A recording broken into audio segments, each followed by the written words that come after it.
News18 India. आपके पास में आता हूं। वारिस पठान, प्रधानमंत्री मोदी ने कहा कि राम आग नहीं है, राम ऊर्जा है, राम वर्तमान नहीं है, राम अनंत काल है। देखिए, सबके बिलीव्स अलग हो सकते हैं, लेकिन कहीं ना कहीं समन्वय बनाने की आवश्यकता होती है। क्या आपको लगता नहीं है कि अब जब राम मंदिर का निर्माण हो गया है तो समन्वय बनाने की आवश्यकता है, समझदारी भरे बयान आने चाहिए। मैं असद ओवैसी साहब के बयान को आपको कोट करके बता रहा हूं कि हमारे जिस दिन मां बाप मरे वो तारीख हम भूल जाएंगे क्या? भड़काने की आवश्यकता क्या है?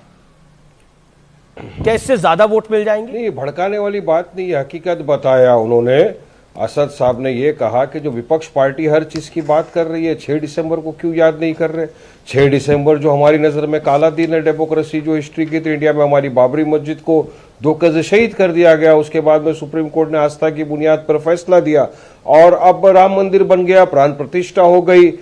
कल मोदी जी ने काफी वहां पे भाषण भी दिया। मैं पूछना चाहूंगा अमीश देवगन जी कि क्या मोदी जी जो बोलते हैं सबका साथ, सबका विकास, सबका विश्वास, और कल जो भाषण दिया उसका कि कोई भी सुनता है क्या? आपको मैं बात बताऊंगा, महाराष्ट्र के अंदर मीरा रोड की जो मुंबई से सिर्फ 1 घंटे के रास्ते के ऊपर है, यही राम भक्त क्या कि सब लोग 300-400 बाइक लेके आ गए, मुसलमानों की कॉलोनियों के अंदर घुस गए, जय श्री राम के नारे लगाए, महिलाओं के साथ छेड़खानी की, उनको छेड़ा। आपका वर्जन है से मुसलमान आए, लेकिन वहां पर पुलिस ने कार्रवाई करी है, एफआईआर रजिस्टर हुई है, बुलडोजर चले हैं। और मुसलमानों की बुलडोजर किस पे चले हैं? तो जिसने गलती करी होगी वहां चले होंगे, कोर्ट तय करेगा, मैं तो तय नहीं कर सकता। जी, गौरव भाटिया, क्योंकि गौरव भाटिया की सरकार है महाराष्ट्र में। एक सेकंड वारिस मेरे को फोन करके बोले, वारिस भाई ये गलत कर रहे हैं ये लोग, कुछ लोग, ये हमारे समाज में भी है, तुम्हारे समाज में भी है, जो गए थे वहां पे मोटरसाइकिल पे लेके, जिसने जो नारेबाजी किया, बाद में वहां पे लड़े, और आज पुलिस ने आके आज वहां पे मुसलमानों की दुकानों को तोड़ दिया। देखिए, मेरा निवेदन है भाषा का इस्तेमाल ना हो कार्यक्रम के अंदर। ओके, गौरव भाटिया, आप तो बता रहा हूं, प्यार से बात कर रहा हूं, मैं संविधान की बात कर रहा हूं, पुलिस को प्रॉपर से नहीं, बिल्कुल, क्योंकि आपने बोला कि मुसलमानों के घर वहां तोड़े गए, तो हम कहीं ना कहीं देखिए, चाहे असद ओवैसी हो चाहे वारिस पठान हो, उकसाने का प्रयास कर रहे हैं। पॉइंट यह है कि ऐसा लग रहा है कि अल्पसंख्यक वोट बैंक की एक रेस लग गई है। ओवैसी साहब ने सुबह बयान दिया, शाम आते आते अल्लाह की कसम खा ली ममता बनर्जी ने। सोचिए, क्या खाने की जरूरत थी कसम? आप अपना कर्म करिए, आपको वोट मिलेगा उसके बाद। मतलब इस तरह की बातें कर रहे हैं कि जो वोट नहीं देंगे वो काफिर है। भाई, जो टीएमसी को वोट नहीं देगा वो काफिर हो जाएगा। अगर टीएमसी को वोट नहीं दे रहा, ओवैसी साहब को वोट दे रहा है, या फिर कांग्रेस को कोई वोट दे रहा है, तो वो काफिर है। मैं नहीं दे रहा हूं तो काफिर हो जाऊंगा क्या? नहीं, तो ये कहना गलत है। मैं अगर टीएमसी को वोट नहीं दूंगा तो क्या मैं काफिर हो गया? यही कह रही है ममता बनर्जी। ओके, देखिए, मैं अयोध्या जी में था, और मेरा निवेदन है व्यूअर्स, आप भी अयोध्या को अयोध्या जी कहिए अब, क्योंकि राम की नगरी है भाई, उसका कण कण राम का है। और मैं आता हूं गौरव भाटिया, जो बात कह रहे हैं वारिस पठान, आपका शासन है क्योंकि महाराष्ट्र में आपके मुख्यमंत्री हैं, उप मुख्यमंत्री हैं, बड़ा आरोप है, उसका जवाब। मैं वारिस भाई की बात को सुन रहा था। हम सब जानते हैं हमारा भाई कन्हैया मारा गया, उसका सर जो है तन से जुदा कर दिया। तो अगर आपके चैनल पे मैं आके कहूं कि सारे मुसलमानों ने ऐसा किया, तो क्या वारिस भैया को अच्छा लगेगा? मैं कहूं कि वारिस पठान भी सर तन से जुदा कर देते हैं। वारिस भाई को एक बात समझनी होगी, ये जो भड़काना है, लड़ाना है ना, ये बंद करो, अब जहर उगलना बंद करो। इसलिए कह रहा हूं, आपने कहा सारे राम भक्तों ने ये किया, हमारी जो बहनें उनको छेड़ा। अरे आतंकवादी का तो तुम ढूंढते हो। कुछ लोगों ने कहा अगर कोई अपराधी है तो वो, मैंने कहा आपने ये नहीं, हर समाज में कुछ लोग ऐसे होते हैं जिन्होंने ये किया। नहीं अमीर जी, ये गलत बात है, इनको शांत कराइए। शांत एक गौरव भाटिया, आपकी 40 सेकंड बचे हुए, मेक योर पॉइंट प्लीज। धन्यवाद। देखिए, ये जो कह देना सभी राम भक्तों ने ऐसा किया, लड़कियां छेड़ी, ये राहुल गांधी की जो सोच है ना, लड़के छेड़ने मंदिर में जाते हैं, वैसे ही है। मैं एक बात जरूर कहूंगा, अपराधी का धर्म नहीं होता है, किसी ने अपराध किया है तो उसको सजा भी होगी, और पुलिस अपना काम कर रही है। लेकिन ओवैसी का ये कह देना जो उन्होंने आज कहा है, 6 दिसंबर के दिन को हम इसलिए नहीं भूल पाएंगे जैसे तुम्हारे बाप या मां की मौत को भूल सकते हो क्या?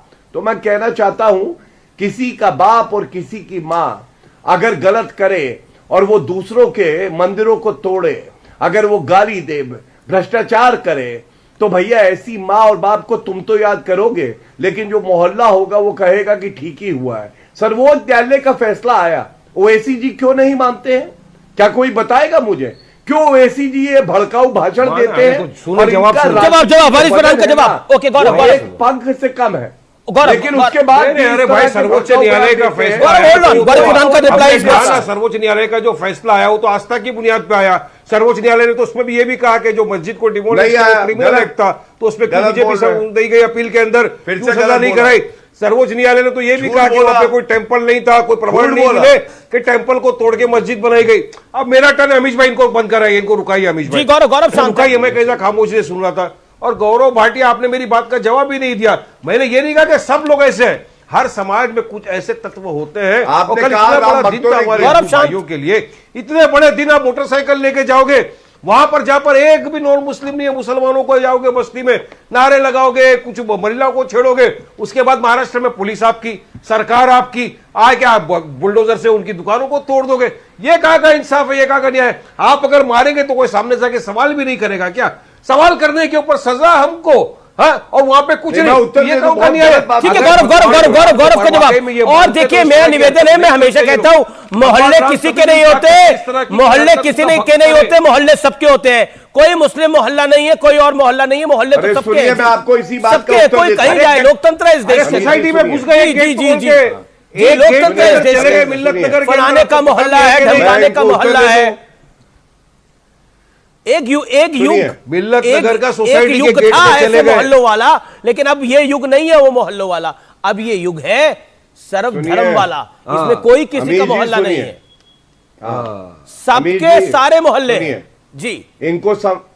इन्होंने फिर से संविधान को तार-तार किया। मैं आपको बताता हूं, ये है मोहल्ला और हो हल्ला वाले, और हम हैं, पूरा देश हमारा है। और क्यों कहता हूं इन्होंने संविधान नहीं पढ़ा? याद करिए, तमिलनाडु सरकार ने जो प्राण प्रतिष्ठा का लाइव टेलीकास्ट होना था, उस पर रोक लगाई थी। मालूम है, सर्वोच्च न्यायालय ने करारा थप्पड़ मारा स्टालिन को, और क्या कहा? उन्होंने कहा मुस्लिम रहते हो या हिंदू रहते हो किसी मोहल्ले में, कोई फर्क नहीं पड़ता, पूरा देश सब नागरिकों का है। और यही बात यहां लागू होती है। अगर एक भी हिंदू ना रहे मोहल्ले में, तो भी हिंदू को हक है, सिख को हक है कि वो उस मोहल्ले में जा सके जहां पे मुसलमान रहते हैं। ये जो सोच है ना तुम्हारी कि मुसलमान रहते हैं इसलिए हिंदू नहीं आ सकता है, छेड़ने के लिए गए थे, संविधान के विपरीत छेड़ने है। के लिए गए और थे, बैरिस्टर ओवैसी से कहना छेड़ने के लिए गए, एक सेकंड, वो छेड़ने के लिए गए थे, वो तो कानून तय करेगा ना, वो तो पुलिस तय करेगी, वो तो प्रशासन तय करेगा, वो तो कोर्ट तय करेगा। लेकिन वो छेड़ने के लिए गए थे, लेकिन मोहल्ला तो आपने एक तरफा बना दिया कि वो मोहल्ला ही मुसलमानों का था, वहां उनको जाने की जरूरत क्या थी? अरे पूरा देश सेलिब्रेट कर रहा था जी, ये हर घर में थे, उनके चले गए अंदर। शर्म आनी रात को कोई जाता है किसी के घर पे, आपके घर पे कोई आएगा, आपके घर पे कोई आ जाएगा, क्या करेंगे अमीश भाई? सवाल तो करेंगे ना भाई, यहाँ पे क्यों आए? अरे भाई मोहल्ले कैसे हो गए? मालूम नहीं लगेगा। एक करके विवेक श्रीवास्तव, ऑल साइलेंट। विवेक श्रीवास्तव है मेरे साथ, अनुराग भदौरिया भी है, दोनों सम्मानित मेहमान हैं। विवेक जी, आपके पास मैं आता हूं।